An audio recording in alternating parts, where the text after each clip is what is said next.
Peau d'âne et le prince charmant.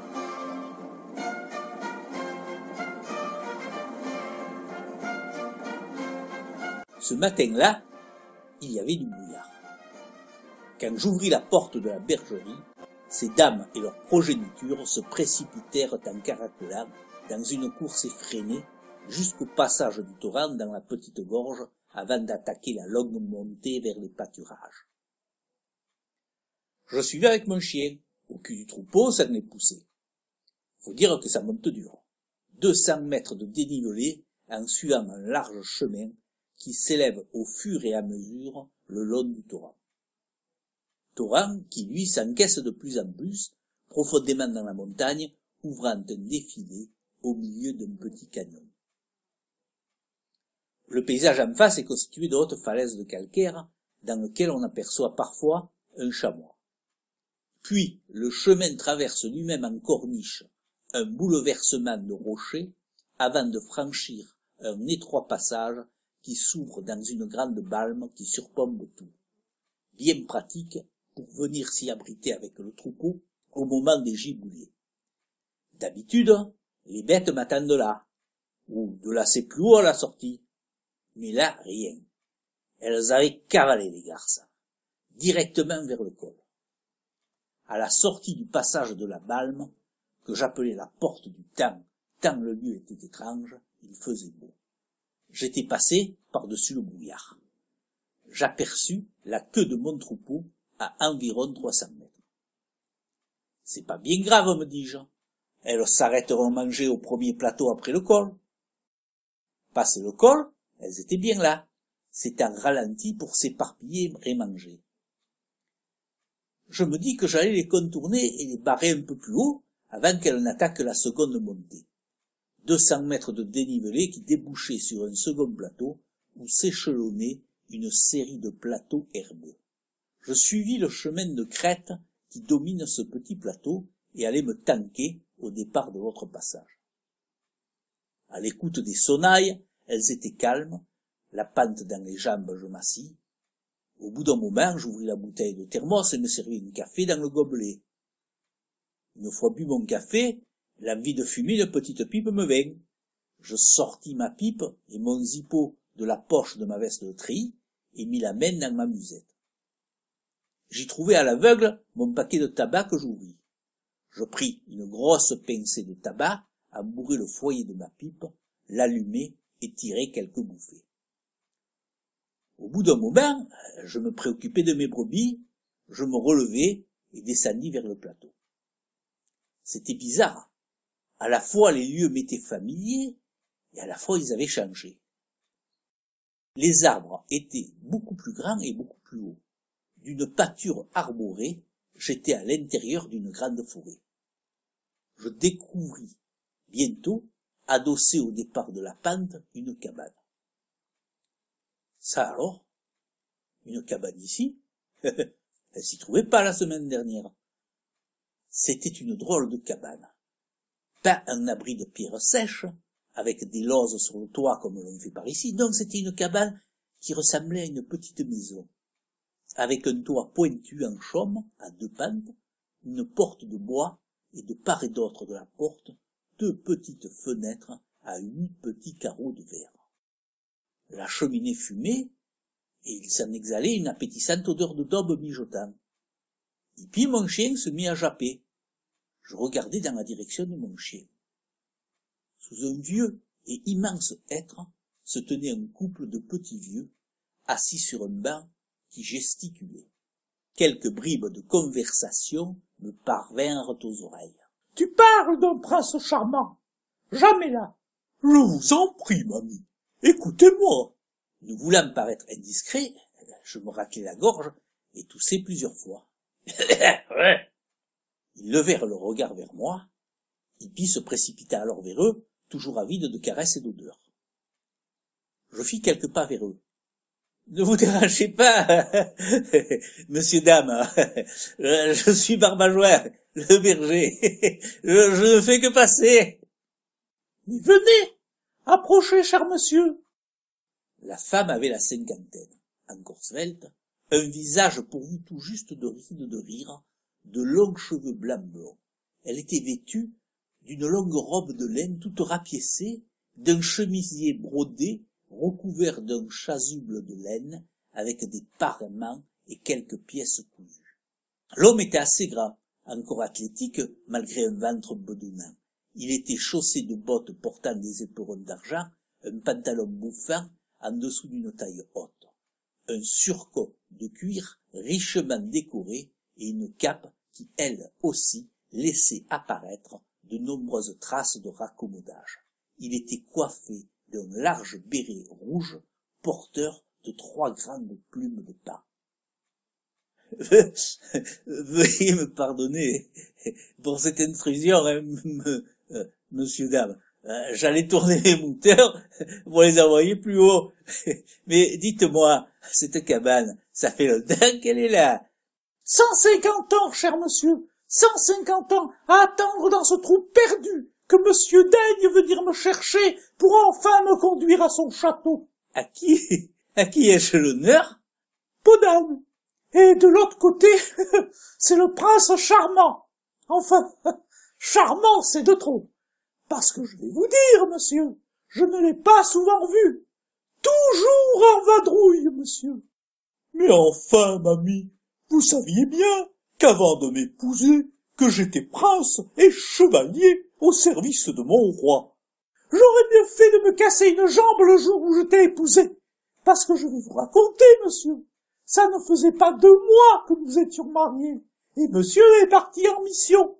Il s'agissait de soigner la Blanche-Neige, qui s'était piquée avec une quenouille, alors que les 7 nains étaient en tournée avec Holiday on Ice. 6 mois que ça lui a pris à monsieur pour un peu de mercurochrome et un pansement. Il y avait eu des complications. Complications? Oh, tu parles là, il reste 1 mois à la maison, le temps de me faire un gosse, et il repart, que soi-disant, il fallait qu'il ramène une chaussure à la Cendrillon. Ah, je sais, ce n'est pas la porte à côté, mais 1 an, ça fait long. Mais attendez, ce n'est pas fini. Monsieur est parti aux croisades avec son pote Godefroy. Cette fois-ci, il s'agissait de délivrer une certaine Scheherazade des griffes du calife de Bagdad. 8 ans que ça lui a pris à monsieur pour revenir des croisades. Mais j'étais sous les murs de Jérusalem. Plusieurs chevaliers pourraient en témoigner. Tu penses?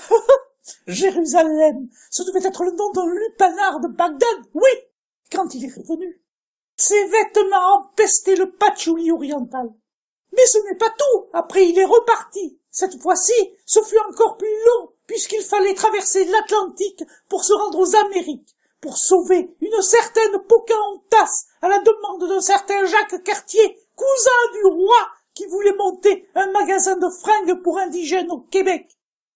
À peine revenu, le voilà qui repart, en Europe du Nord, pour une mission environnementale. Il s'agit de faire évader la petite sirène d'Andersen du Marineland où elle est retenue prisonnière et la remettre à l'eau. Au passage, il en a profité pour se taper la petite marchande d'allumettes, au prétexte qu'il fallait la réchauffer. Ce sont des médisances de jaloux, des rumeurs, mamie. Moi, je n'ai jamais prêté l'oreille à celles vous concernant.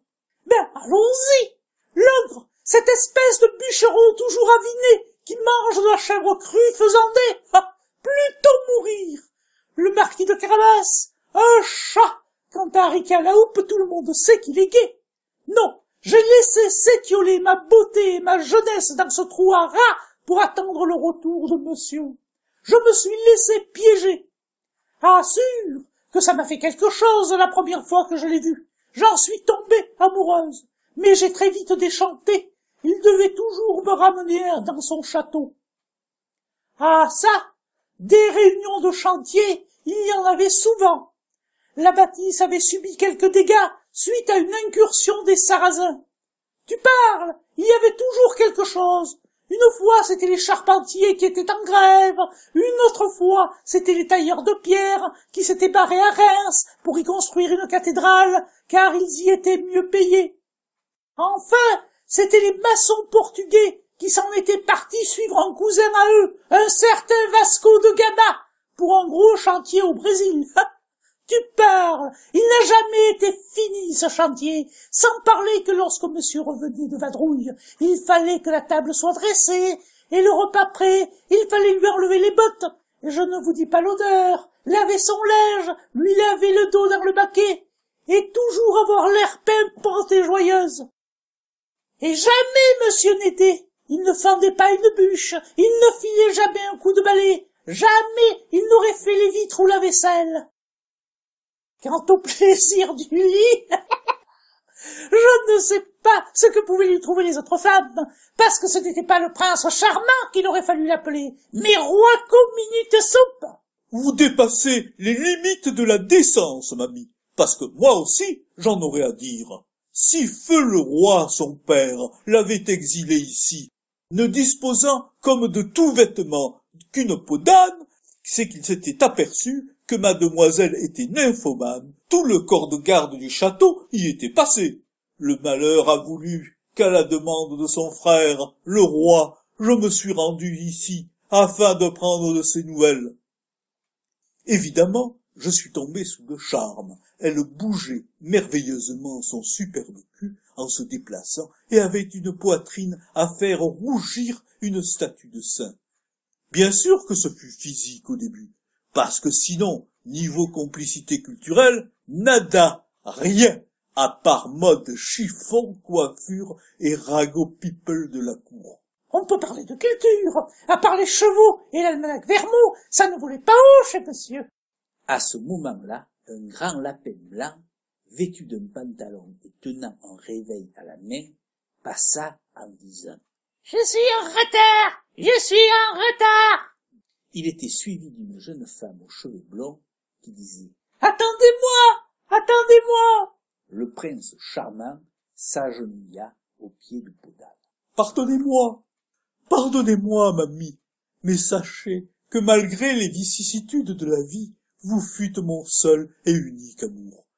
Cessons à nos âges de nous faire la guerre, je vous amène dès aujourd'hui dans mon château. On y a installé l'eau courante, chaude et froide, et l'électricité. » Tout à coup, une sonnerie de téléphone portable retentit. Le prince charmant se releva, sortit d'une poche de son pourpoint un téléphone et s'empressa de répondre. « Allô ? » ?»« Oui, majesté. »« Bien sûr, majesté. Je m'en cours illico. Il en sera fait selon vos désirs, majesté. » Puis, il siffla dans ses doigts et appela. « Jolly Jumper !» Un magnifique destrier scellé apparut. Il l'enfourcha lestement et attrapa la brida. « Il vous faudra patienter encore quelques jours, mamie. Je suis obligé de m'absenter à nouveau. Le roi m'a demandé de voler au secours d'une certaine Alice, à laquelle la reine de pique veut faire couper le cou. » Et il partit au galop. Peau d'âne se mit à crier. « Bon débarras, c'est ça! Casse-toi, connard !» Puis elle me regarda, me sourit et me dit « Un bon conseil, monsieur Barbachose. Ne croyez jamais à ce que l'on vous raconte dans les contes, et notamment la fin. Et ils vécurent heureux et eurent beaucoup d'enfants. Maintenant, j'ai affaire, je dois vous laisser. Ma copine, le petit chaperon rouge, m'a inscrite sur Mythique, il faut que je voie ce que ça donne. » Elle rentra dans la maison et en referma la porte. À ce moment-là, je me mis à rire bêtement. Et tout bougeait autour de moi. Les arbres rapetissaient, la maison se gondolait et s'estompait jusqu'à disparaître. Et mes brebis dansaient une ronde sur leurs pattes arrière. Puis tout redevint normal. Je reconnus les lieux, et en attendant, les garçons m'avaient tourné. Il fallait que je les rattrape avant qu'elles ne traversent là-haut le premier plateau. Je montai ventre à terre le chemin, encore 200 mètres de dénivelé par un chemin raide. Arrivé, essoufflé en haut, je constatai que tout allait bien. Les brebis s'étaient arrêtées au grand pré du premier plateau, après s'être quelque peu dispersées. Elles paissaient tranquillement. Je les traversai doucement et allai m'asseoir un peu plus loin pour éventuellement les barrer s'il leur venait à l'idée de repartir. Ayant la pente dans les jambes, je m'assis, et au bout d'un moment, J'ouvris la bouteille de thermos et me servis un café dans le gobelet. Une fois bu mon café, l'envie de fumer une petite pipe me vint. Je sortis ma pipe et mon zippo de la poche de ma veste de treillis et mis la main dans ma musette. J'en sortis le paquet de tabac. « C'est pas le mien, dis-je. Je ne fume pas du fleur de pays. » J'ouvris le paquet. En plus d'un reste de tabac blanc, il y avait un paquet de feuilles à rouler, des filtres et des bouts de carton. « Ah, j'y suis, me dis-je. C'est le paquet de tabac qu'avaient oublié la semaine dernière les deux randonneurs, ceux qui se baladaient en sandales avec des chemises africaines et coiffés avec des dreadlocks.